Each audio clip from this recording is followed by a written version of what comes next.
নাবালিগ অবস্থায় যার বাচ্চা মারা যায়, ওই বাচ্চাগুলিকে আল্লাহ পাক রব্বুল আলামিন কিয়ামতের ময়দানে বাপ মার জন্য বহুত বড় সুপারিশকারী বানায়। বাচ্চাগুলি আল্লাহর কাছে ডাক দেয়া কয়, মালিক, ও মালিক, তুমি আমারে দুনিয়াতে পাঠাইছো, পাঠানোর সময় আমার মা কত কষ্ট করছেন, জান বের হয়ে যায় অবস্থা। এরপরে আমি দুনিয়াতে আসলাম, এত কষ্ট আমি মাকে দিলাম, কিন্তু মার কোনো খেদমত আমি করতে পারলাম না, আমার মা ঋণ আমি শোধ করতে পারলাম না।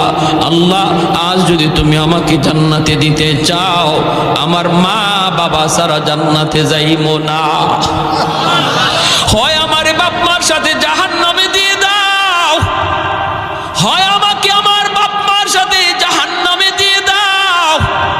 রব্বুল আলামিন তখন বলে, বান্দারে, আমি আল্লাহর আদত হচ্ছে জাহান্নামীকে জান্নাতে দেওয়া, কিন্তু